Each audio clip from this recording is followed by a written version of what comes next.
जय हिंद जय भारत, जय हिंद जय भारत, जय हिंद जय भारत। पाकिस्तान में बहुत से ऐसे मसाइल हैं जिन पे बार बार बात होती है, लेकिन वो मसाइल हल होने का नाम नहीं लेते। इसी में से एक मसला जो कि आप जानते हैं कि कुछ दिन पहले एक बिल आ रहा था, जो कि वो बिल जो जबरी मजहब की तब्दीली है उसके हवाले से था।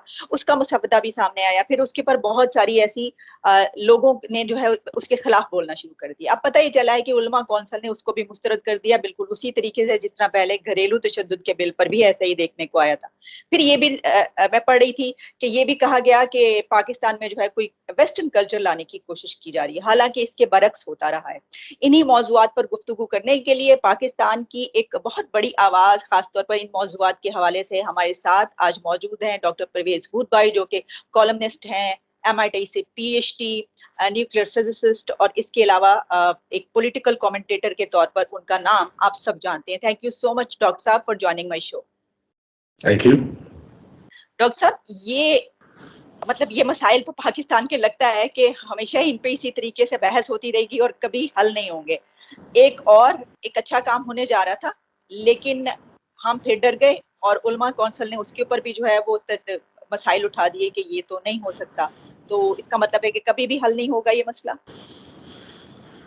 देखिए, मेरा ख्याल है कि यहाँ ये दलील देने की जरूरत है कि अगर आप जबरन किसी का मजहब तब्दील करते हैं तो आपके लोगों का अकीदा भी जबरन तब्दील किया जा सकता है।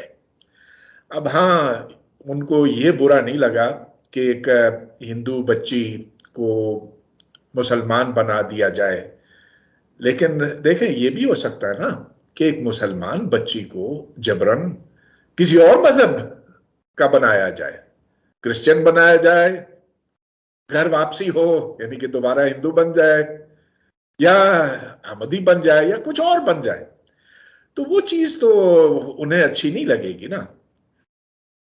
और फिर बहुत से मकाते फिक्र भी है सुन्नियों के अंदर भी और शिया के अंदर भी। तो अगर कोई एक मकतब फिक्र से दूसरे मकतब फिक्र में जाए जबरन, तो ये भी तो अच्छी बात नहीं है। लिहाजा इंसाफ का तकाजा ये है कि अगर एक फेल, एक काम किसी एक के लिए गलत है तो दूसरे के लिए भी गलत है, अगर एक के लिए सही है तो दूसरे के लिए भी सही है। तो फिर मेरा ख्याल है कि इस तरह से अगर ठंडे दिमाग से उनके साथ बात की जाए तो शायद वो मान लें। लेकिन जिस तरह की हमारे यहाँ बहस होती है तो उसमें कोई किसी की बात ही नहीं सुनता, बस जो ज्यादा ऊंची आवाज से बोलता है जीत उसी की हो जाती है। तो इस पूरे कल्चर को हमें बदलना है। ये सिर्फ मजहबियत की बात नहीं है, ये हमारी सियासत के अंदर भी होता है। और जहां जहां कोई बहस छिड़ती है तो बस बगैर तो दलील नहीं देते लोग मुक्केबाजी पे आ जाते हैं और आवाज ऊंची करते हैं। तो ये नहीं होना चाहिए मेरे ख्याल में। जी, तो डॉक्टर साहब, मसला ये है कि इस तरह के जो भी कोई मौजू होता है, ऐसा कोई भी मसला होता है, खवातीन के हवाले से हो या मजहब के हवाले से, ऐसे उसके ऊपर तो यही होता है ना, यानी हम देखते हैं कि मौलवी हजरात की तरफ से तो जाहिर है कि उसकी मुखालफत आ जाती है। तो इसका मतलब क्या हम ये समझें कि पाकिस्तान में कभी भी कोई भी तब्दीली नहीं आएगी, हालांकि आप देख रहे हैं कि बाहर से कितनी आवाजें उठ रही हैं कुछ इन वजूहात की बिना पे। तो हमने अगर इन मसाइल पर काबू पाना है तो इससे तो हमें आगे निकलना होगा। हाँ हाँ, निकलना होगा, निकल जाएंगे। तो मैं जैसे कि अर्ज कर चुका हूँ कि देखें, लोगों को यहाँ एक ऐसा कल्चर बनाने की जरूरत है कि लोग एक दूसरे की बात सुने और सुनने के बाद देखें कि किस बात के अंदर ज्यादा वजन है। तो ये किसी हद तक पहले होता था, लेकिन जब से कुछ सियासी तब्दीलियां यहाँ आई हैं तो उससे हालात बिगड़े हैं। लेकिन सियासी तब्दीली एक वक्ती चीज होती है, लिहाजा ये ना समझें कि अब से लेकर अगले 1000 साल तक पाकिस्तान ऐसे ही रहेगा। ये तो हर मुल्क के अंदर भी होता है। ये तो आप देख लें कि जो जो फैनेटिक्स होते हैं जिनके साथ आप बहस नहीं कर सकते वो हर जगह हैं। वो वाइट सुप्रेमेसिस्ट भी हैं, वो हिंदुत्व के भी हैं, और वो हमारे यहाँ खूब تعداد میں پائے جاتے ہیں. کچھ زیادہ ہی ہو گیا آج کل یہاں پر، لیکن یہ خرابی ہم تک محدود نہیں ہے. یہ ایک فطری چیز ہے، لیکن ہر فطری چیز اچھی نہیں ہوتی، اس کا مقابلہ کرنا پڑتا ہے. اور دیکھیے اس میں تعلیم کا بہت بڑا ہاتھ ہوتا ہے. تو جب آپ کتابیں پڑھتے ہیں اور جب آپ مخالف بات کو سمجھتے ہیں، یہ نہیں کہ اسے اپناتے ہیں، اس کو سمجھتے ہیں، تو پھر آپ کے دماغ کے اندر ایک گنجائش پیدا ہوتی ہے. لہذا ایک اچھے تعلیمی نظام کا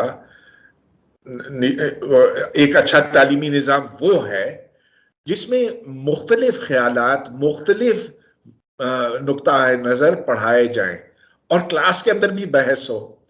تو مثال کے طور پہ جب میں سوشیولوجی کا کورس پڑھاتا تھا تو میں اسٹوڈنٹ سے یہ کہتا تھا، دیکھو مجھے اس سے قطعاً کوئی غرض نہیں کہ تمہارا نقطہ نظر کیا ہے، مگر یہ ضروری ہے تمہارے لیے کہ تم ہر ایک کا جانو اور اس کے بعد فیصلہ کرو کہ کون سا صحیح ہے. تو میرا خیال ہے اگر ہم اس پر عمل کریں تو بہتری ہی ہو سکتی ہے.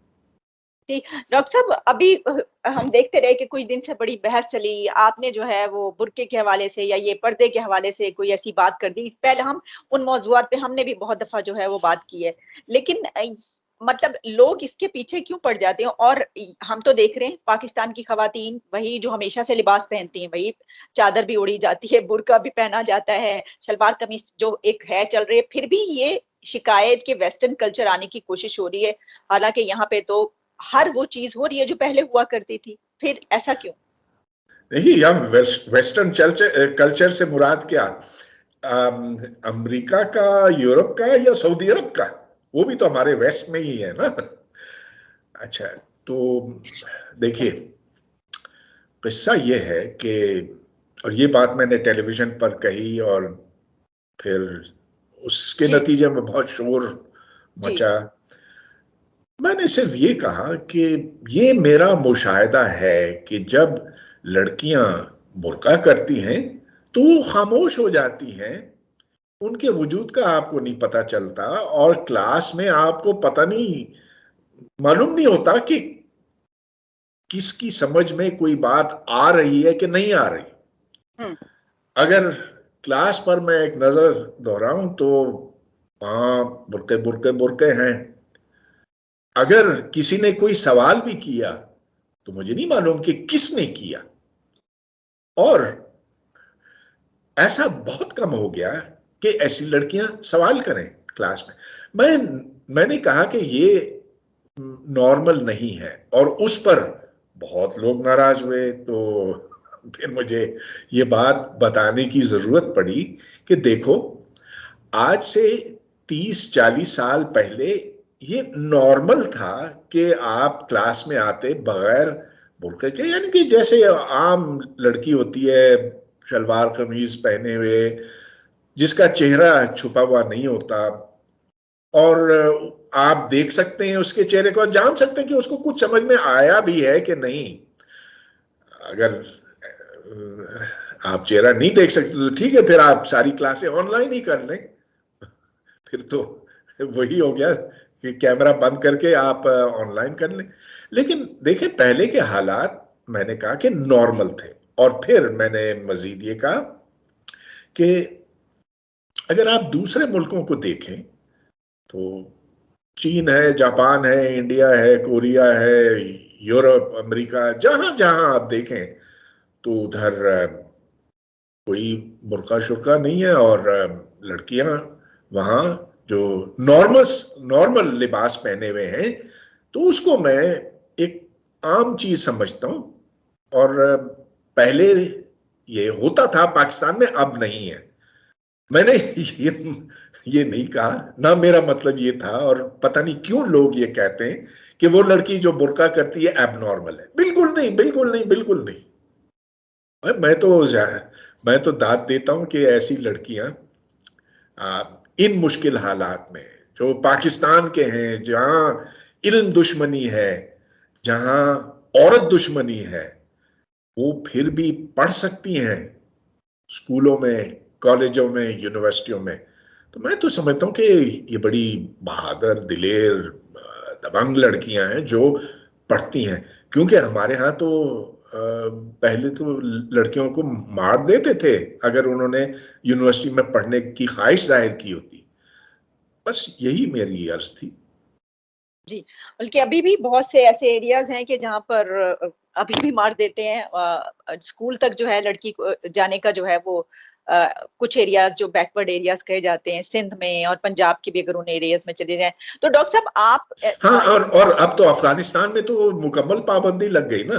अब तक तो उन्होंने ऐसे किया है कि लड़कियों के स्कूल नहीं खोले, लड़कों के खुल गए, लड़कियों के नहीं। और जो यूनिवर्सिटियों में लड़कियां पढ़ेंगी कि जो घर से बाहर निकलेंगी उन पे बुर्का लाजिम कर दिया। तो वो लोग जो कहते हैं कि ये तो हम अपनी मर्जी से करते हैं, तो इस अफगानिस्तान में अगर उनकी मर्जी होती कि बुर्का ना करें तो फिर क्या होता। थैंक यू दोस्तों इस वीडियो को पूरा देखने के लिए। आई होप आपको ये वीडियो पसंद आया होगा एंड आपने लाइक बटन भी प्रेस कर लिया होगा। अगर नहीं किया है तो ज़रूर से कर ले। अगर आप हमारे साथ जुड़ना चाहते हैं तो ऐसे ही इंडिया पाकिस्तान रिलेटेड न्यूज़ देखना चाहते हैं तो हमारे चैनल को ज़रूर से सब्सक्राइब भी कर लें ताकि आपको लेटेस्ट अपडेट मिलती रहे। हमारा मोटिव है कि आपको सही और लेटेस्ट जानकारी दी जाए। तो मिलते हैं आप सबसे नेक्स्ट वीडियो पे, तब तक के लिए जय हिंद, जय भारत।